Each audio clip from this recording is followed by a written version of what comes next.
Ce soir, aux Nouvelles nationales d'APTN, les tensions augmentent entre les Algonquins et les chasseurs dans le parc de la Vérandrie.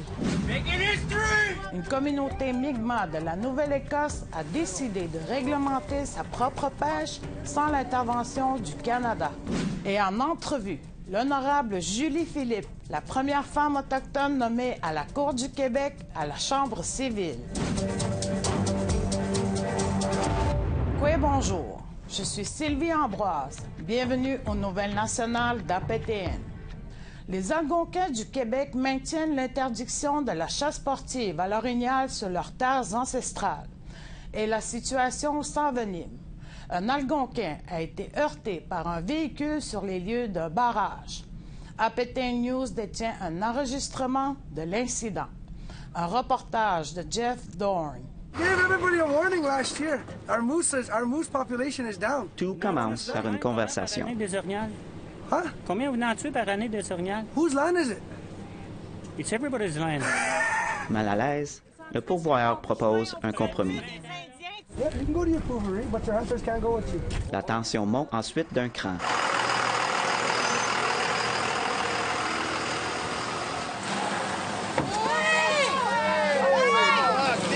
Gina, are you all right? Yeah. Did it fix your other leg? Personne n'a été gravement blessé lors de l'incident. Yeah, I'm good. You said you expected it. How come? Just the way she was acting, I knew it. Les gens sur place disent avoir observé de nombreux gestes d'intimidation depuis la mise en place des barrages routiers. We're just trying to protest peacefully here, and we're having to run into occurrences like this on a daily basis. This is unacceptable. Les Algonquins de la région de l'Outaouais bloquent actuellement l'accès à 3 points d'accès à leurs terres ancestrales. La saison de la chasse à l'orignal a commencé cette semaine et les pourvoyeurs et les amateurs de chasse sportive sont mécontents. J'ai vu des Indiens tuer des printemps.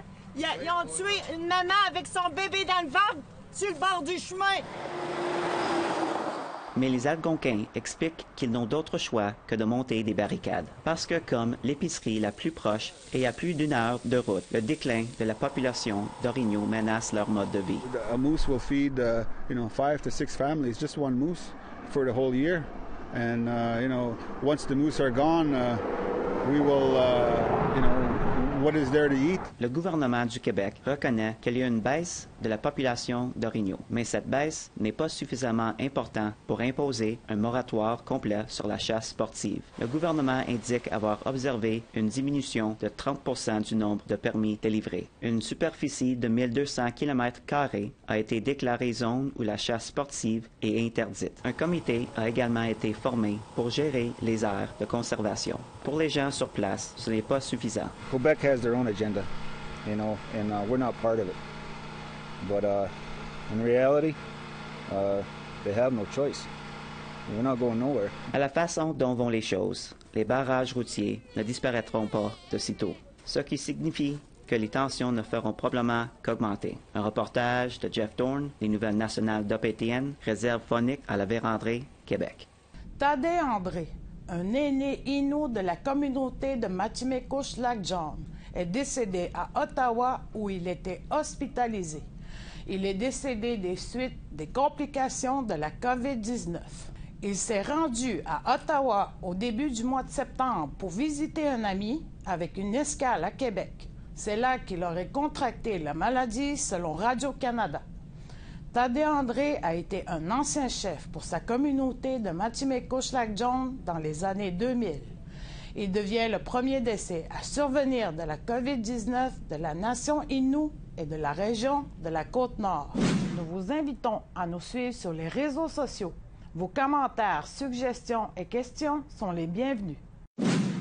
Dans le Nitesinaan, les diplômés Innu en construction ont de la difficulté à trouver du travail. Et la Fédération des travailleurs et des travailleuses du Québec déplore les inactions de la Commission de la construction du Québec, mais aussi des chefs Innu. Voici le reportage que j'ai préparé pour vous. Pour plusieurs étudiants opérateurs de machinerie lourde, conduire ces véhicules énormes est un seul défi. Obtenir un emploi est encore plus difficile. surtout si vous êtes autochtone, selon une Innu diplômée dans ce domaine.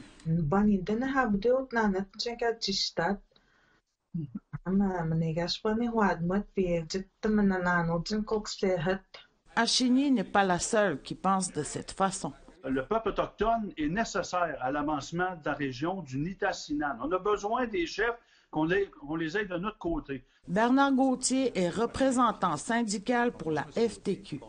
Il déplore que 98 opérateurs de machinerie lourde de plusieurs communautés Innu sont diplômés et seulement 20 sont présentement en emploi dans leur domaine. Gauthier dit que la Commission de la construction du Québec, ou la CCQ, devrait travailler en collaboration avec le ministère de l'Éducation pour être capable de suivre ces diplômés et de leur donner à eux une priorité au travail.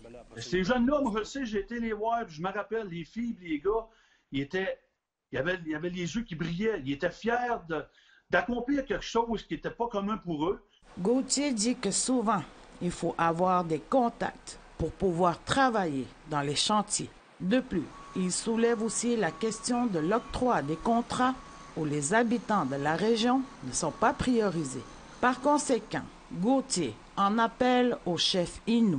Là, les nouvelles négociations pour l'industrie de la construction se font le printemps prochain. J'interpelle les chefs. Là. On a besoin de vous autres. Associez-vous, accotez-vous avec les élus blancs, non autochtones. Selon Gauthier, les Autochtones seraient une bonne avenue pour ralentir les coûts de voyage et aussi de l'octroi des contrats qui, souvent 80%, sont accordés ailleurs que dans les régions. La CCQ assure par courriel qu'elle fait les efforts nécessaires pour l'intégration des Premières Nations et donne un exemple aux Nunavut, avec des efforts d'accompagnement et d'ajustement de leurs pratiques. La CCQ ajoute à la fin que les Inuits de la Côte-Nord sont aussi visés. Ashini applaudit tous les efforts des intervenants pour aider à l'intégration, en particulier l'idée de chercher les diplômés autochtones et de les accompagner à l'est du Québec où il y a des méga-projets.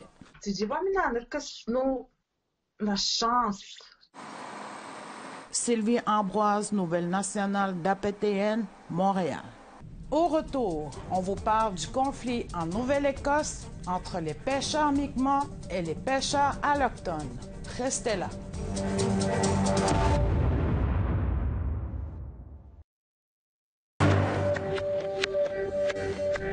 Bienvenue aux Nouvelles nationales d'APTN. Une communauté Mi'kmaq de la Nouvelle-Écosse a décidé de réglementer leur propre pêche sans l'intervention du Canada. Et les pêcheurs allochtones ne sont pas d'accord. En 1999, les droits des Mi'kmaq à pêcher pour s'assurer d'une subsistance convenable a été confirmé par la Cour suprême du Canada. Mais après 21 ans, ces droits n'ont pas été mis en place par le Canada. Donc, les Mi'kmaq l'ont fait eux-mêmes. Des pêcheurs commerciaux allochtones ont récemment protesté contre les Mi'kmaq pendant leur pêche au homard. Ils se sont rassemblés en bateau et retiré les casiers à homards des Mi'kmaq. Les tensions restent élevées. Lors d'une récente réunion des membres du Parti libéral, le premier ministre a déclaré que le Canada n'était pas encore sorti du bois et a mis l'accent sur le maintien des mesures visant à prévenir les infections liées à la COVID-19. Miller a indiqué que la récente réapparition des cas de coronavirus au sein des communautés des Premières Nations est alarmante. De ce fait, le ministère des Services aux Autochtones fournit du soutien supplémentaire aux postes de soins infirmiers dans les communautés, en plus de prendre des mesures de précaution additionnelles. The medical protocol applied to all the flights that go into First Nations on reserve that are remote. That's over 100 across Canada. There are strict protocols that we've learned from mistakes in the past to make sure that the nurses aren't vectors of transmission, and that needs to continue, but it requires vigilance, it requires uptake, it requires leadership to realize that this is not over, and we're ramping up our communications to make sure that is the case. Il y a 30 ans cette semaine que l'affrontement de 78 jours à Kanesatake a pris fin. Et bien que la fin du soulèvement de 1990 n'ait pu être qualifiée de victoire pour les Mohawks, il demeure un formidable legs dont on ne peut nier l'influence sur la résistance des Autochtones à ce jour.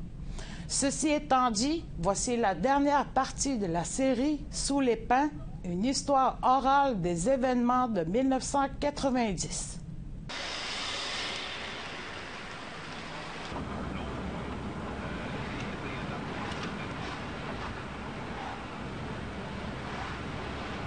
People were very angry when the Mercier Bridge came down. It felt like we got sold out.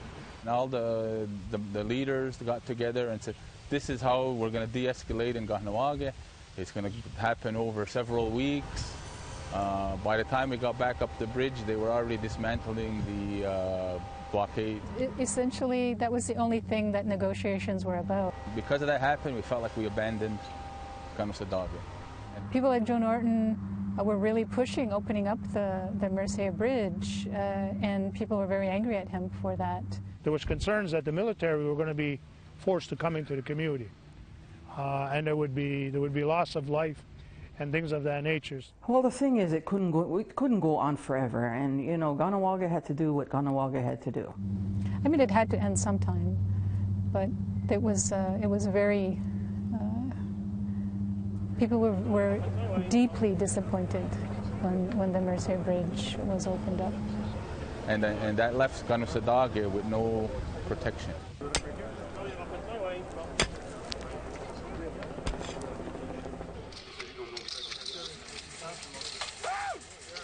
I remember discussing about that, and they say, well, how do we end it? And we said, we go home. It was the time to leave. It was September 26th. That day was a very hard day. A very scary day, to say the least. They just walked out. Army didn't know how to handle it. And this ain't a surrender either. They had agreed with the Army a certain exit, and they went another path.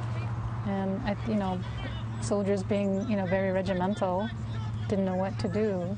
It's kind of like a tumult. It started right after that. The cops got really aggressive.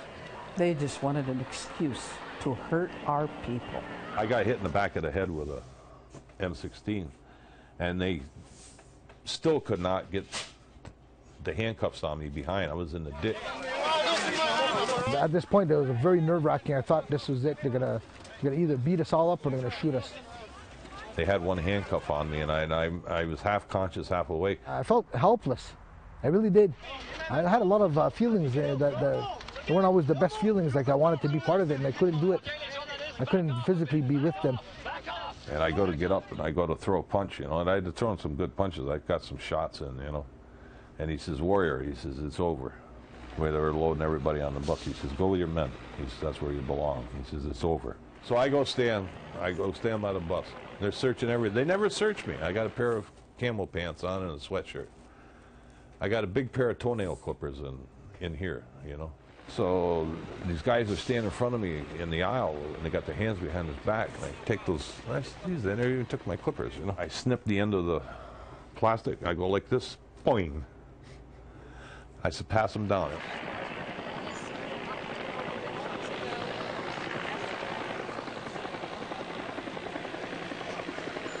They call my name, right? And I come out, and there's a bar right across the street, and it's an Army bar, right?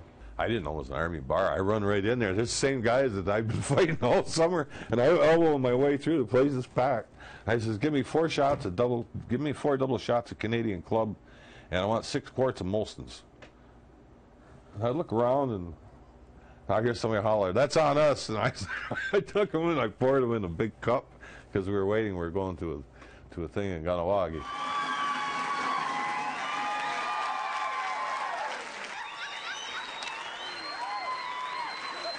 And people to this day are still carrying that post-traumatic stress syndrome. I was very down after the crisis.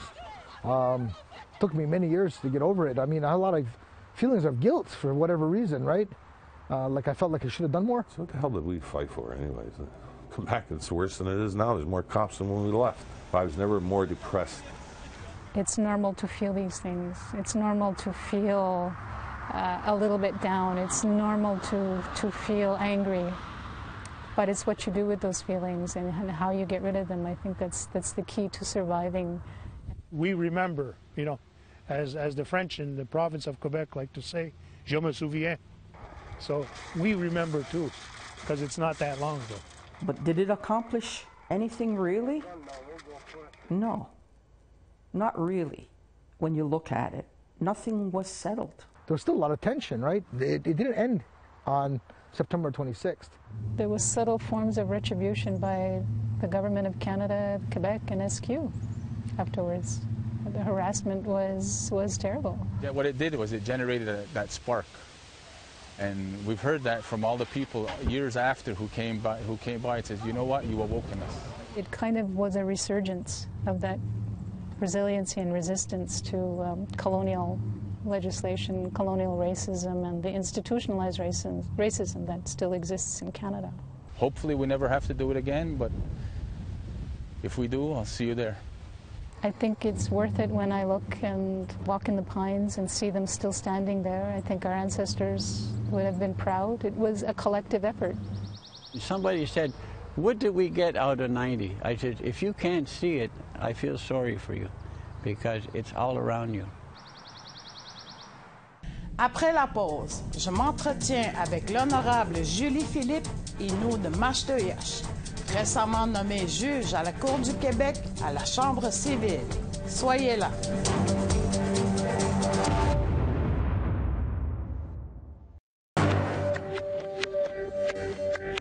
Bienvenue aux nouvelles nationales d'APTN.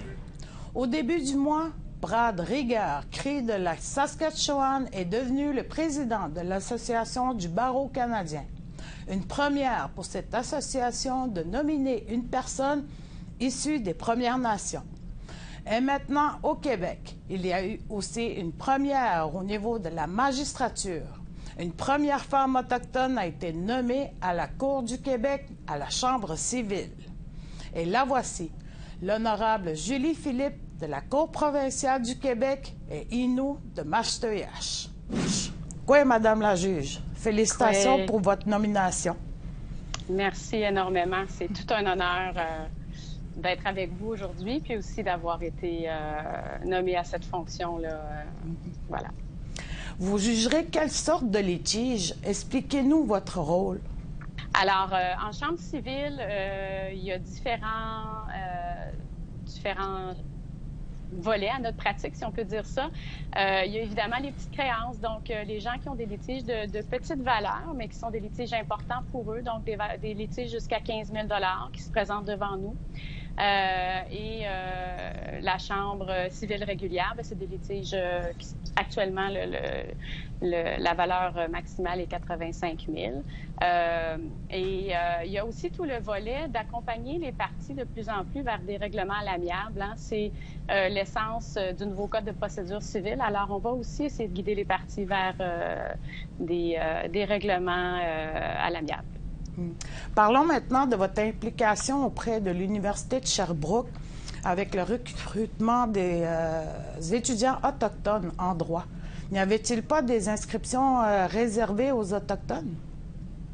En fait, l'Université de Sherbrooke, ce qu'on s'est rendu compte à l'Université de Sherbrooke, et moi, je suis de cette faculté-là, j'ai eu la chance d'étudier là-bas. Il y a maintenant, mon Dieu, j'ai gradué il y a à peu près 15-16 ans là, de cette université-là. Mais ce qu'on s'est rendu compte, c'est qu'il n'y avait pas beaucoup d'étudiants autochtones qui appliquaient et surtout qui arrivaient à être admis. Alors, l'Université de Sherbrooke a décidé non pas de réserver un nombre de places déterminé, mais plutôt de modifier le processus d'admission des étudiants. Donc, au lieu de se baser uniquement sur la cotère, donc ni plus ni moins sur les notes que les étudiants ont eues là, pendant leurs études au cégep et leurs études précédentes, l'université a dit, écoutez, pour les étudiants autochtones, on va regarder de façon plus large. On va aller voir leur parcours, on va aller voir leur intérêt. On va aller vraiment regarder qui on a devant nous pour pas que les Autochtones soient pénalisés.